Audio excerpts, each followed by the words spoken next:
श्री गणेशाय नमः। राधे राधे दोस्तों, कैसे हैं आप? जय माता दी। श्री नव दुर्गा व्रत कथा 9 दिन जरूर करें इसका पाठ। इस पाठ करने से 9 देवियों की कृपा प्राप्त होती है। आइए जानते हैं नव दुर्गा व्रत कथा।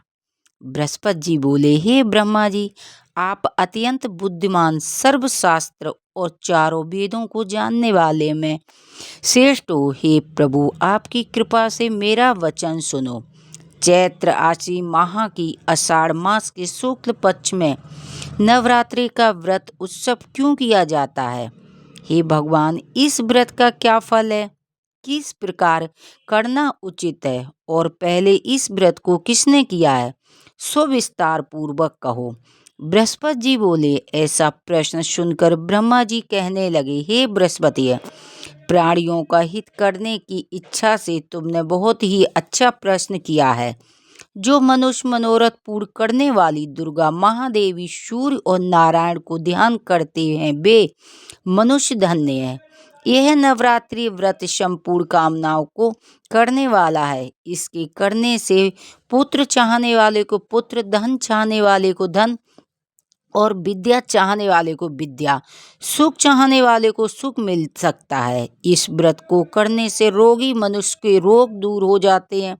कारागार में पड़ा मनुष्य बंधन से छूट जाता है। मनुष्य की तमाम विपत्तियां दूर हो जाती हैं और घर में सुख समृद्धि आकर उपस्थित हो जाती है। बंध्या में इस व्रत के करने से पुत्र हो जाता है। समस्त पापों दूर करने वाले इस व्रत को करने से ऐसा कौन सा मनोरथ है जो सिद्ध नहीं हो सकता है? यह व्रत करने वाला मनुष्य सारे दिन उपवास न कर सके तो एक समय भोजन भी कर सकता है। उस दिन बंद बंधाओं सहित नवरात्रि की कथा श्रवण करें। हे बृहस्पति, जिसने पहले इस व्रत महाव्रत को किया है वह पवित्र इतिहास में तुम्हें सुनाता हूँ। तुम सावधान होकर सुनो। इस व्रत का ब्रह्मा जी के वचन सुनकर बृहस्पति जी बोले, ओम, हे ब्रह्मा, मनुष्यों को कल्याण करने वाला इस व्रत का इतिहास को के लिए मैं सावधान होकर सुन रहा हूँ। आपकी शरण में आए हुए मुझ पर कृपा करो। ब्रह्मा जी बोले, पीठक नाम के मनोरथ नगर में एक अनाथ नाम का ब्राह्मण रहता था। वह भगवती माँ दुर्गा का भक्त था। उसकी संपूर्ण सद्गुणों से युक्त मानो ब्रह्मा की सबसे पहली रचना होती, अर्थात नाम वाली सुमित नाम की एक अत्यंत सुंदर कन्या पैदा हुई। वह कन्या सुमित अपने घर में बालपन में अपनी सहेलियों के साथ क्रीड़ा करती हुई इस प्रकार बढ़ने लगी जैसे कि शुक्ल पक्ष का चंद्रमा की कला बढ़ती है। उसका पिता प्रतिदिन पूजा और होम किया करता था। उस समय वह भी नियम से वहां उपस्थित होती थी। एक दिन वह सुमित अपनी सखियों के साथ खेलने गई और भगवती की पूजा में उपस्थित नहीं हुई। उसके पिता को पुत्री पर ऐसी असावधानी देखकर क्रोध आया और पुत्री से कहने लगा, हे दुष्ट पुत्री, आज प्रभात से तुमने भगवती का पूजन नहीं किया। इस कारण मैं तुझे कुष्ठ और जय माता दी दरिद्र मनुष्यों के साथ तेरा विवाह करूंगा। इस प्रकार कुपित पिता के वचन सुनकर सुमित को बड़ा दुख हुआ और पिता के कहने लगी, हे पिताजी, आपकी कन्या हूँ, आप जिस तरह करोगे मैं आपकी अधीन हूँ। जैसी आपकी इच्छा हो मेरा विवाह कर सकते हैं। होगा वही जो हमारे भाग्य में लिखा होगा, मेरा ऐसा विश्वास है। मनुष्य न जाने कितने मनोरथ चिंतन करता है, पर होता वही है जो उसके भाग्य में विधाता ने लिखा होता है। जो ऐसा करता है उसको फल भी उसी कर्म के अनुसार मिलता है। क्योंकि कर्म करना मनुष्य के अधीन है, पर फल देव के अधीन है। जैसे अग्नि में पड़े हुए घृत की उसको अधीन प्रतीत करते हैं, उसी तरह अपनी कन्या की ऐसे निर्दयता से कहे हुए वचन सुनकर उस ब्राह्मण को अधिक क्रोध आया। तब उसने अपनी कन्या का एक कुष्ठी के साथ विवाह कर दिया वह अत्यंत क्रूर होकर पुत्री से कहने लगा, जाओ जाओ, अपने कर्म का फल भोगो, देखो केवल भाग के भरोसे रहकर तुम क्या करती हो। इस प्रकार कहे हुए पिता के कटु वचनों को सुनकर कुमित अपने मन में विचार करने लगी, कहो मेरा बड़ा दुर्भाग्य है जिससे मुझे ऐसा पति मिला। इस तरह अपने दुख का विचार करती हुए सुमित अपने पति के साथ वन चली गई और भयानक वन में कुशायुक्त उस स्थान पर उन्होंने वह अपने बड़े रात बड़े कष्ट से व्यतीत की। उस गरीब बालिका की ऐसी दशा देखकर भगवती पूर्ण के प्रभाव में प्रकट हो के सुमित के से कहने लगी कि हे ब्रह्माणी, मैं तुम पर प्रसन्न हूँ, तुम जो चाहो वर मांग सकती हो, मैं प्रसन्न होने पर मनोवांछित फल देने वाली हूँ। इस प्रकार भगवती दुर्गा का वचन सुनकर ब्रह्माणी कहने लगी कि आप कौन हैं जो मुझ पर प्रसन्न हुई हो, ये सब मेरे लिए कहा और अपनी कृपा से मुझ दासी को कृतार्थ करो। ऐसा ब्रह्माणी के वचन सुनकर देवी कहने लगी कि मैं आदि शक्ति हूँ और मैं ही विद्या और सरस्वती हूँ। मैं प्रसन्न होने पर प्राणियों का दुख दूर कर और उनको सुख प्रदान करती हूँ। ब्रह्माणी, मैं तुम पर तेरे पूर्व जन्म के लिए पुण्य के प्रभाव से प्रसन्न हूँ। तुम्हारे पूर्व जन्म का वेदांत सुनाती हूँ, सुनो। तू पूर्व जन्म में निषाद भील की स्त्री थी और अति पतिव्रता थी। एक दिन तेरे पति निषाद ने चोरी की। चोरी करने के कारण तुम दोनों को सिपाहियों ने पकड़ लिया और जेल में डालकर जेल खाने में कैद कर दिया। उन लोगों ने तेरे को और तेरे पति को भोजन भी नहीं दिया। इस प्रकार नवरात्रि के 9 दिन में तुमने कुछ नहीं खाया और ना ही जल पिया, इसीलिए 9 दिन तक नवरात्रि का व्रत हो गया। हे ब्रह्माणी, उन 9 दिनों में जो व्रत हुआ उस व्रत के प्रभाव से प्रसन्न होकर मैं मनोवांछित वस्तु दे रही हूँ। तुम्हारी जो इच्छा हो सो मांगो। इस प्रकार दुर्गा के कहे वचन सुनकर ब्रह्माणी बोली, अगर आप मुझ पर प्रसन्न हैं तो हे दुर्गे, मैं आपको प्रणाम करती हूँ। कृपा करके मेरे पति का कोढ़ दूर कर दो। देवी कहने लगी, उन दिनों में जो तुमने व्रत किया था उस व्रत के एक दिन का पुण्य अपने पति का कोढ़ दूर होने के लिए अर्पण करती हूँ। मेरे प्रभाव से तेरे पति का कोढ़ ठीक हो जाएगा, सोने के समान बाला हो जाएगा। ब्रह्मा जी के बोले इस प्रकार ऐसी वचन सुनकर वह ब्रह्माणी बहुत प्रसन्न हुई और पति को निरोग करने की इच्छा से ठीक है ऐसे बोली। तब उसके पति का शरीर माँ दुर्गा की भगवती की कृपा से कुष्ठहीन होकर अति क्रांति हो गया। उनकी क्रांति के सामने चंद्रमा की क्रांति भी क्षीण हो जाती थी। वह ब्रह्माणी पति की मनोरथ देख कर देवी को अति पराक्रमी वाली समझकर स्तुति करने लगी। हे दुर्गे, आप दुर्गत को दूर करने वाली, तीनों जगत का संताप हरने वाली, समस्त दुखों को दूर करने वाली, रोगी मनुष्यों को निरोग करने वाली, प्रसन्न होने पर मनोवांछित वस्तुओं को देने वाली और दुष्ट मनुष्यों का नाश करने वाली हो। तुम ही सारे जगत की माता पिता हो। हे अम्बे, मुझ अपराध रहित अबला की मेरे पिता ने कुष्ठ के साथ मेरा विवाह कर मुझे घर से निकाल दिया। उसकी निकाली हुई मैं पृथ्वी पर घूमने लगी। आपने मेरा आपत्ति रूप समुद्र से उद्धार किया। हे देवी, आपको प्रणाम करती हूँ, मुझ दीन की रक्षा करो। ब्रह्मा जी बोले, हे बृहस्पति।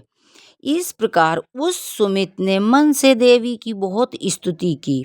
उससे की हुई स्तुति सुनकर देवी को संतोष हुआ और ब्रह्माणी से कहने लगी कि हे ब्रह्माणी, तुम्हारे उदाचल नाम का एक अति बुद्धिमान, धनवान, कीर्तिवान और तेजस्वी पुत्र शीघ्र ही होगा।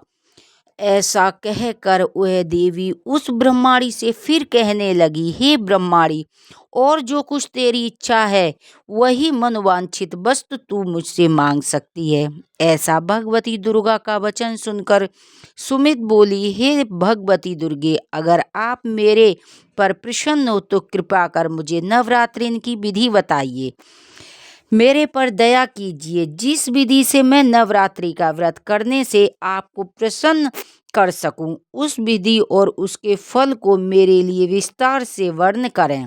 इस प्रकार ब्रह्माणी के वचन सुनकर दुर्गा जी कहने लगी, हे ब्रह्माणी, मैं तुम्हारे लिए संपूर्ण पापों को दूर करने वाली नवरात्रि की विधि बताती हूँ, जिसको सुनने से तमाम पापों से छूट कर मोक्ष की प्राप्ति होती है। आश्विन माह के शुक्ल पक्ष की प्रतिभा से लेकर 9 दिन तक विधि पूर्वक व्रत करें। यह दिन भर व्रत न कर सके तो एक समय भोजन करें और कथा पढ़ें लिखें। ब्राह्मणों को पूछकर घट स्थापना करें, वाटिका बनाकर उसमें प्रतिदिन जल से सींचें। महाकाली, महालक्ष्मी और महासरस्वती की मूर्तियां बनाकर उनकी नित्य विधि सहित उनकी पूजन करें। पुष्प से विधि पूर्वक अर्घ दें। विजोरा के फूल से अर्घ देने से रूप की प्राप्ति होती है। जायफल से कीर्ति, दाग से कार्य सिद्ध होते हैं। आंवले से सुख और केले से भूषण की प्राप्ति होती है। इस प्रकार फलों से अर्घ देकर यथाविधि हवन करें। खांड, घी, शहद, जौ, तिल, बिल्व, नारियल, दाख और कदम इससे हवन करें। गेहूं से होम करने से माँ लक्ष्मी की प्राप्ति होती है। खीर व चंपा के पुष्पों से धन, संपत्ति, तेज और सुख की प्राप्ति होती है। आंवले से कीर्ति, केले से पुत्र और कमल से राज सम्मान, दुखों से सुख संपत्ति की प्राप्ति होती है। व्रत करने वाला मनुष्य इस विधान से होम कर आचार्य को अत्यंत नम्रता के साथ प्रणाम करे और यज्ञ की सिद्धि के लिए उसे दक्षिणा दे। इस महाव्रत को पहले बताई हुई विधि के अनुसार जो भी करता है उसके सब मनोरथ सिद्ध हो जाते हैं। इसमें तनिक भी संशय नहीं है। इन 9 दिनों में जो कुछ दान आदि दिया जाता है उसका करोड़ों गुना फल मिलता है। इस नवरात्रि के व्रत करने से ही आश्वन यज्ञ का फल मिलता है। हे ब्रह्माणी, इस संपूर्ण कामनाओं को पूर्ण करने वाला उत्तम व्रत को तीर्थ, मंदिर अथवा तथा घर में विधि के अनुसार करें। ब्रह्मा जी बोले कि हे बृहस्पति, इस प्रकार ब्रह्माणी को व्रत की विधि का फल बताकर देवी अंतर्ध्यान हो गईं। जो मनुष्य स्त्री इस व्रत को भक्ति पूर्वक से करते हुए इस लोक में सुख पाकर अंत में दुर्बल मोक्ष को प्राप्त होता है। हे बृहस्पति, यह दुर्बल व्रत महात्मा मैंने तुम्हारे लिए बताया है। ऐसा ब्राह्मण के वचन सुनकर बृहस्पति जी बोले, आनंद के कारण रोमांचित हो गए और ब्रह्मा जी से कहने लगे कि हे ब्रह्मा जी, आपने मुझ पर कृपा की है जो अमृत के समान इस व्रत का माध्यम सुनाया है। प्रभु, आपके बिना और कौन इस महात्म को सुना सकता है। ऐसे बृहस्पति जी के वचन सुनकर ब्रह्मा जी बोले कि हे बृहस्पति, तुमने सब प्राणियों का हित करने वाले इस अलौकिक व्रत को पूछा है, इसीलिए तुम धन्य हो। यह भगवती शक्ति संपूर्ण लोकों का पालन करने वाली है। इस देवी के प्रभाव से कौन जान सकता है। वहीं पर जानते हैं नवरात्रि के 7वें दिन महाकाली की उत्पत्ति कैसे हुई। शास्त्रों के अनुसार माँ भगवती दुष्टों का अंत करने के लिए निराकार रूप धारण किया, जिन्हें महाकाली के नाम से जाना जाता है। इनकी आराधना से मनुष्य के सभी भय दूर हो जाते हैं। माँ दुर्गा का विकराल रूप माँ काली, और यह बात सब जानते हैं कि दुष्टों का संहार करने के लिए यह रूप धारण किया। शास्त्रों में माँ के इस रूप को धारण करने के पीछे कई कथा प्रचलित हैं और उनका व्याख्यान भी वहाँ मिलता है। आइए जानें कि माँ काली ने इस भयंकर रूप के पीछे की कथा। एक बार दारुण नाम के असुर ने ब्राह्मण को प्रसन्न किया। उसके द्वारा दिए गए वरदान से वह देवों को और ब्रह्मांडों को प्रलय की अग्नि के समान दुख देने लगा। उसने सभी धार्मिक अनुष्ठान बंद करवा दिए और स्वर्ग लोक में अपना राज्य स्थापित कर लिया।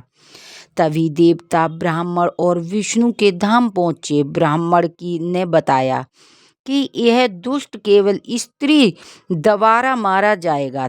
तब ब्रह्मा विष्णु सहित सभी देव स्त्री रूप दारुण से लड़ने लगे, परंतु वह दैत्य अत्यंत बलशाली था। उसने उन सभी को परास्त कर दिया। ब्रह्मा जी समेत सभी देव भगवान शिव के धाम कैलाश पर्वत पहुँचे तथा उन्हें दैत्य दारुण के विषय में बताया। भगवान शिव ने उनकी बात सुनकर मां पार्वती की ओर देखा और कहा, हे कल्याणी, जगत के हित के लिए आप दुष्ट दारुण के वध के लिए मैं तुम्हें प्रार्थना करता हूँ। ये सुन मां पार्वती मुस्कुराई और अपने एक अंश को भगवान शिव में प्रवेश कराया, जिसे मां भगवती के माया से इंद्र आदि देवता ब्राह्मण नहीं देख पाए, जिन्होंने देवी की शिव के पास बैठे देखा। मां भगवती का वह अंश भगवान शिव के शरीर में प्रवेश करने से कंठ की में स्थित विष से अपना आकार धारण करने लगा। विष के प्रभाव से वह काले वर्ण में परिवर्तित हुए। भगवान शिव ने उस अंश को अपने भीतर ही महसूस किया। अपना तीसरा नेत्र खोला। उस नेत्र द्वारा भयंकर विकराल रूपी काले वर्ण वाली मां काली उत्पन्न हुई। मां काली के ललाट में तीसरा नेत्र और चंद्र रेखा थी।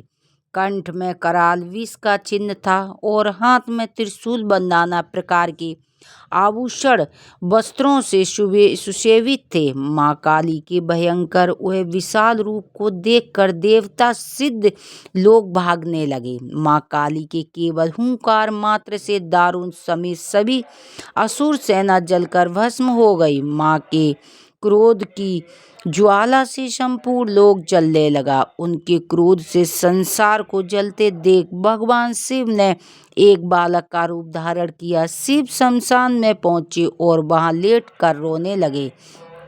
जब मां काली ने शिव रूपी उस बालक को देखा तो वह अनेक रूप में मोहित हो गईं। वात्सल्य भाव से उन्होंने शिव को अपने हृदय से लगा लिया तथा अपने स्तनों से उन्हें दूध पिलाने लगी। भगवान शिव ने दूध के साथ ही उनके क्रोध का भी पान कर लिया।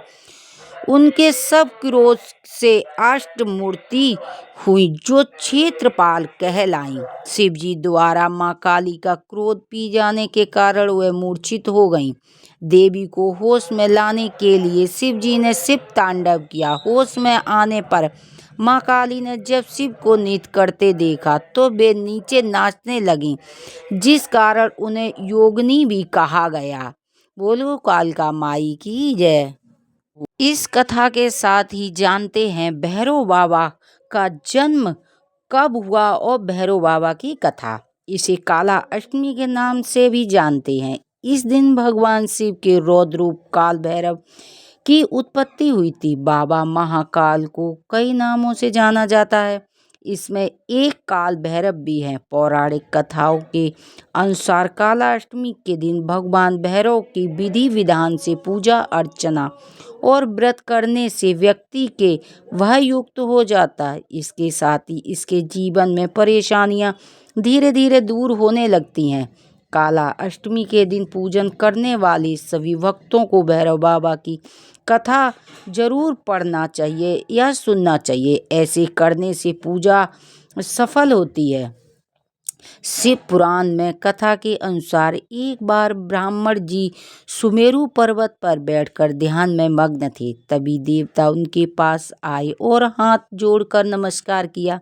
इसके बाद पूछने लगे कि संसार में अविनाशी तत्व क्या है। जिस पर ब्रह्मा जी बोले कि मुझसे बढ़कर कोई भी नहीं, मुझ में ही संसार उत्पन्न हुआ है, मेरे ही कारण संसार का वित्र और निवृत्त होता है। ब्रह्मा जी के ऐसी बातें सुनकर वहां बैठे विष्णु जी को बहुत बुरा लगा। तथा वहाँ ब्राह्मण जी को समझाते हुए बोले, हे आप इस प्रकार अपनी प्रशंसा ना करें, क्योंकि मेरी आज्ञा से आपने सृष्टि रचाई है। उसके बाद दोनों ही आपस में खुद को उच्च सिद्ध करने के लिए वेदों का स्मरण किया। इसके बाद उन्होंने चारों वेदों में अपनी श्रेष्ठता के संबंध में पूछा। तब अग्निदेव ने भगवान शिव का स्मरण करते हुए बोला, ब्रह्मा ने हरि इनके अंदर पूरा भूनिहाल है, वह एक भगवान शिव हैं। तब अर्जुवेद बोले, उन परमेश्वर भगवान शिव की कृपा से ही वेदों ब्राह्मणता भी सिद्ध होती हैं। इनके साम वेद बोले हैं जो समस्त संसार के लोगों को भरमाता और जिनकी क्रांति से सारा विश्व प्रकाशित माना जाता है, वह त्र्यंबके महादेव जी हैं। वे वेदों की बात सुनकर ब्रह्मा और वे बोले, वेदों तुम्हारे वचनों से सिर्फ तुम्हारी अज्ञानता ही झलकती है। भगवान शिव तो सदा अपने शरीर पर भस्म धारण करते हैं, इनके सर पर जटा जूट लगे और रुद्राक्ष हैं। वे सांपों को धारण करते हैं। भला शिव को परम तत्व कैसे कहा जा सकता है? उन्हें परम ब्रह्मा किस प्रकार माना जा सकता है? ब्रह्मा जी और श्री हरि विष्णु के इन वचनों को सुनकर हर जगह मूर्त और अमृत रूप से विद्यमान रहने वाली ओमकार बोले, श्री भगवान शिव शक्तिधारी हैं, वही परमेश्वर हैं तथा सबका कल्याण करने वाले वे महान लीलाधारी, और इस संसार में सब कुछ उनकी आज्ञा से ही होता है।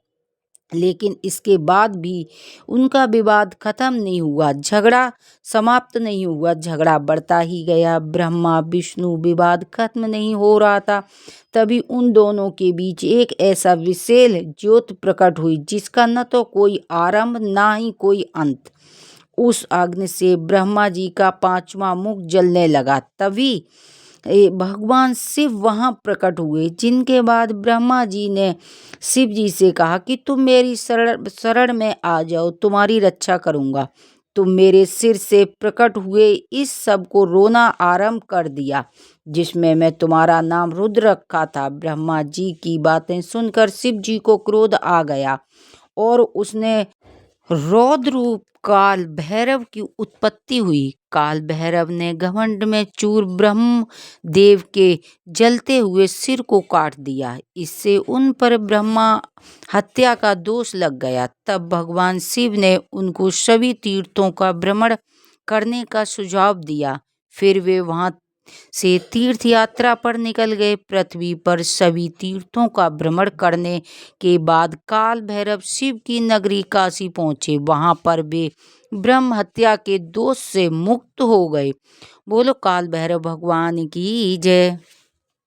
अम्बे तू है जगदम्बे काली, जय दुर्गे खप्पर वाली, तेरे ही घोड़े गावे भारती ओ मैया, हम सब उतारें तेरी आरती। तेरे जनों के भक्त जनों पर भीड़ पड़ी है भारी, दाना बदल पर टूट पड़ो माँ कह सिंह सवारी। सौ सौ सिंहों से बलशाली है, अष्टभुजाओं वाली, दुखियों के दुखीड़े निवारती। ओ मैया हम सब उतारें तेरी आरती। माँ बेटे का है इस जग में बड़ा ही निर्मल नाता, पूत कपूत सुने है पढ़ना माता सुनी कुमाता। सब पे करुणा बरसाने वाली, अमृत बरसाने वाली, सतियों के साथी को सवारती। ओ मैया हम सब उतारें तेरी आरती। नहीं मांगते धन और दौलत, ना चांदी ना सोना, हम तो मांगे माँ तेरे चरणों में एक छोटा सा कोना। सबकी बिगड़ी बनाने वाली, लाज बचाने वाली, सतियों के सती को सवारती। ओ मैया हम सब उतारें तेरी आरती। चरण शरण में खड़े तुम्हारी ले लो पूजा की थाली, बरदस्त सर पर रख दो माँ संकट हरने वाली, माँ भर दो भक्त के रस की प्याली। है अष्टभुजाओं वाली, दुष्टों को तू ललकारती ओ मैया, हम सब उतारें तेरी आरती। जगमग जगमग जोत जली है, एक बार माँ आ जा, तेरे भक्त पुकारे मैया, आकर दरस दिखा जा। छोटा सा परिवार हमारा, इसे बनाए रखना, इस बगिया में फूल खिले हैं, इन्हें खिलाए रखना। अम्बे तू है जगदम्बे काली, जय दुर्गे खप्पर वाली, तेरे ही गुणे गावें भारती ओ मैया, हम सब उतारें तेरी आरती। बोल कालका माई की जय, बोल भैरव बाबा की जय, हर हर महादेव की जय।